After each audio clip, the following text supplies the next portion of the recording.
Welcome back to Season Liberally. It's been a while. As you can see, the kitchen is a little different than it was when we recorded last. Season Liberally is back for a little while, turns out, and it's going to be regular every week for at least the next 9 weeks. How do I know that? Well, I recorded 9 episodes ahead of time, so we are going to be regular here for a little while. We'll be releasing the same day every week, and we created a bunch of recipes over Christmas break, and so I hope you enjoy the next several weeks of Season Liberally. I want to welcome you back to the show. I know it's been a long time, and hopefully we can make this a regular thing. This week, today, we are going to be making Arroz con Pollo. It's a wonderful, quick dish that you can make. It takes about an hour, and you can do it on any weeknight. Hope you stick around.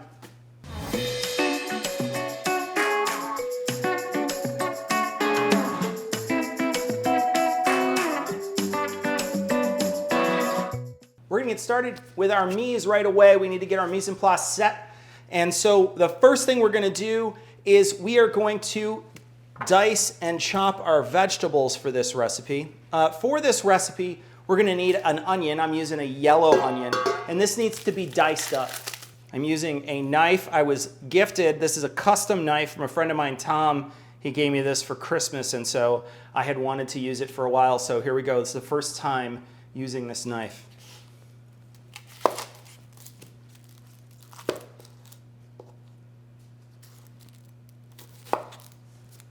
So when you're dicing an onion, you want to make sure you use the heel of your hand and hold it up away from your blade so that you have less of a chance at cutting into your hand.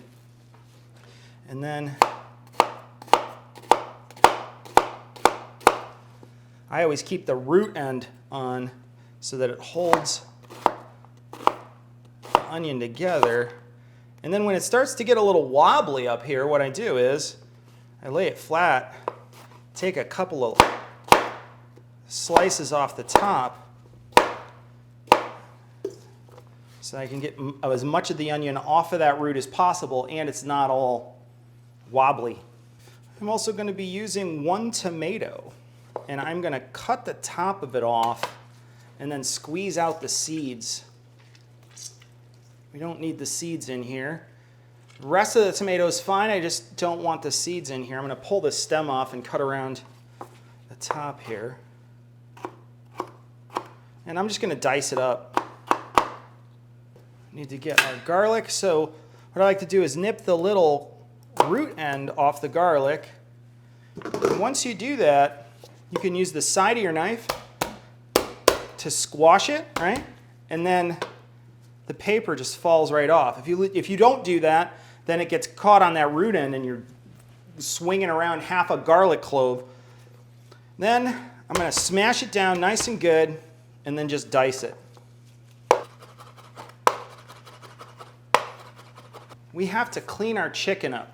So now we're going to be using chicken thighs for this. If you go to the store, you can get chicken thighs bone-in, skin on. If you get bone-in, skin on, tear the skin off and use it for something else. What I like to do is I like to crisp it up. There's several videos where I crisp up chicken skin in the oven. It's absolutely amazing. It's like the best pork rind you've ever had. It's absolutely stunning. But you don't want chicken skin inside this recipe. It's going to be gummy. It's not going to taste good. So pull it off.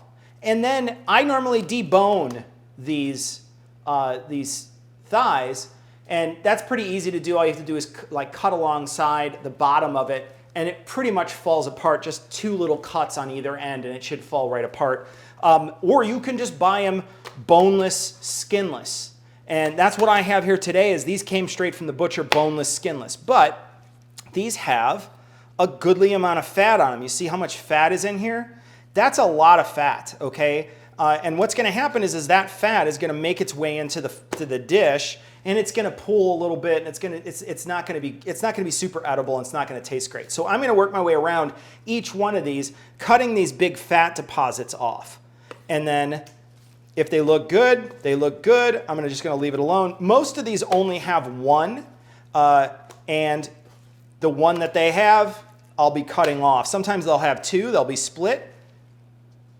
but I'm just going to cut off each one of these little fat deposits so that the chicken is it's a little more lean, because this is a fatty meat anyway.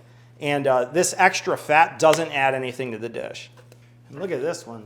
Look at how much fat is on that one. See, that's just unappetizing, and it's not gonna cook that well in the time that it's gonna be in there. It won't just, it probably will disintegrate mostly, but there'll still be probably a little chunk of fat on there, and it won't be that edible. So I would definitely get rid of some of those, especially the biggest ones, the biggest chunks you're gonna wanna get rid of.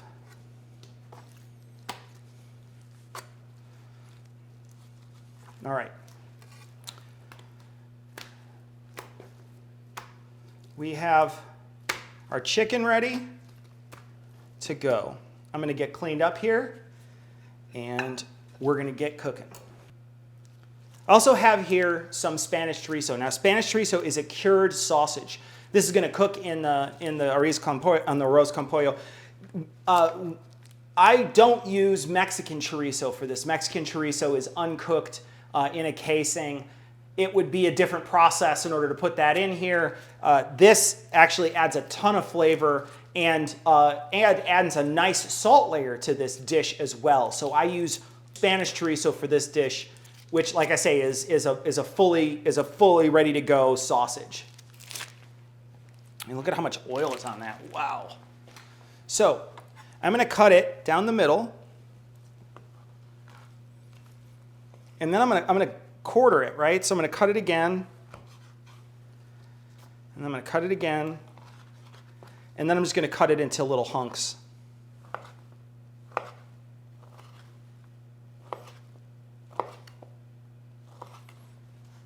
While we wait for this to get hot, we're going to salt and pepper our chicken thighs. Okay, put a little olive oil in here. A couple tablespoons worth of olive oil. All right, oil's nice and hot. We are going to lay these in there.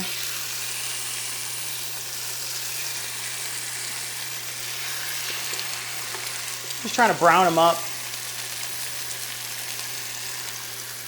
They're not going to get too brown because there's not a lot of things on it that can brown, right? This is mainly muscle, but we definitely want to get at any brown that we can. We want to get on there.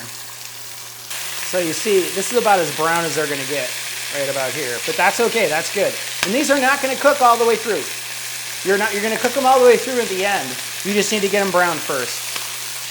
What they're really doing is producing all that fond in the bottom. It's that warm oil. All the any bits on this that can brown sometimes get caught on the bottom. That's the good stuff. As they finish, we're just pulling them out and putting them on a plate.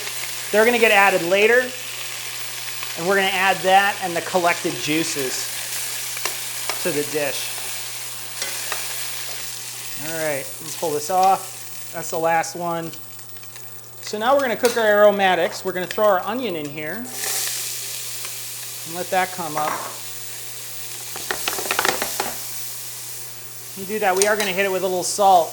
And it's not to flavor it, it's to weaken the cell walls a little and get that water out. One of the major tenets of cooking is to try to get all the water out of your stuff. If you get all the water out of what you're cooking, most of the time, it's going to taste better because you're going to concentrate the flavor.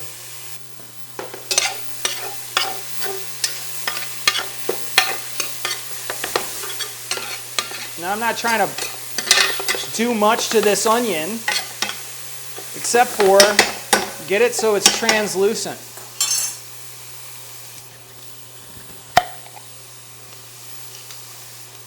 I have here what they call passata.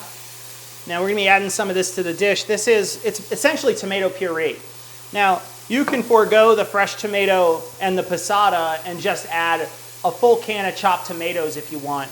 But I'm going to add it in two different ways. I'll have the tomato parts and then the liquid along with it. I'm going to add about a cup worth of this passata to it.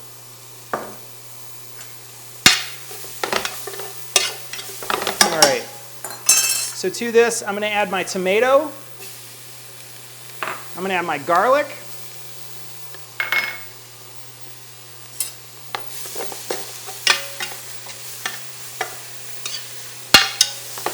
we're going to add our pasata.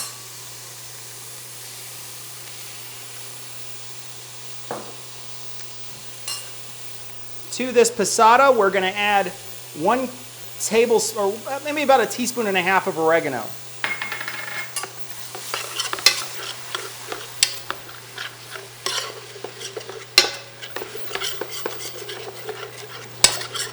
Now I'm going to let this come up to temperature here.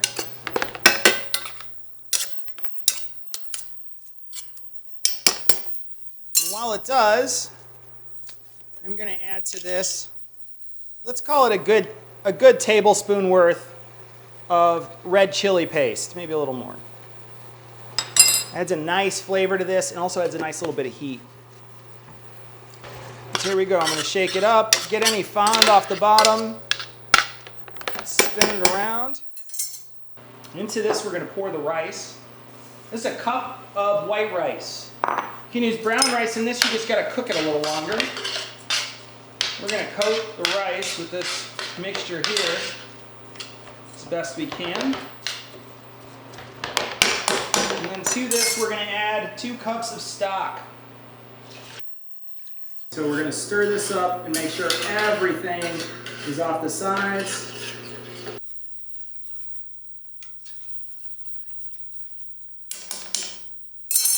Put in our chorizo. Lay it flat.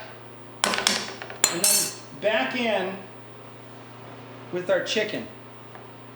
Chicken's going to get nestled down in here. Just submerge it a little. And all this juice goes in here too. That's all the good stuff, okay? Now we're going to bring this back up to a boil while we wait. Shove those chicken thighs down in there.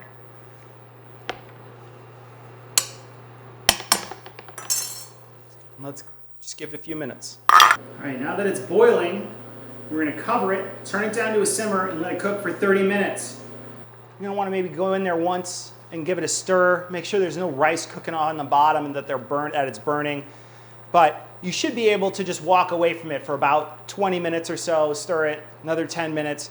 By that time, the chicken's going to be fully cooked and the rice should be done.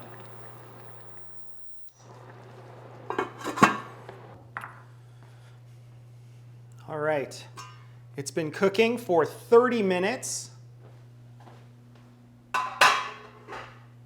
Once it comes off the heat, what we're going to do is we're going to add about a 1/4 cup of chopped cilantro to the top of it. And I'm going to give it a little stir.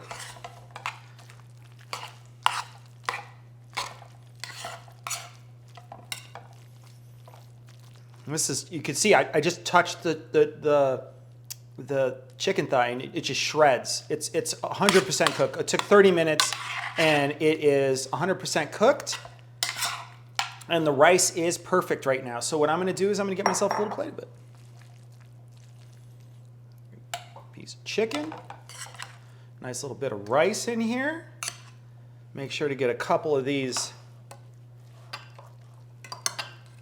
pieces of chorizo. All right.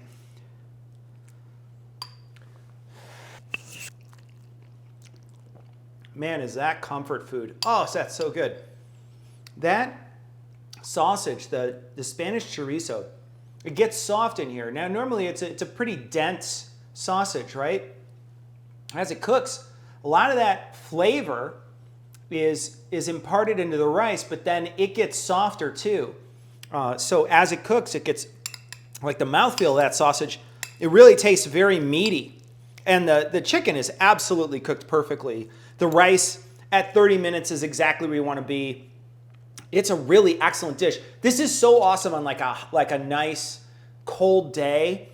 And the flavors in here, there's a little bit of heat because I put in that chili paste, a little bit of heat from that. And then it's just got a lot of great flavors, tomato flavor, the onion flavor that's in here. And then, of course, the chorizo and then chicken thighs also. Chicken thighs bring so much flavor to this. You are going to love this dish. I hope you make it. Let me know in the comments below if you make this and what you thought of it. Go ahead and like, subscribe, do all that stuff. I'll catch you next time. Season liberally.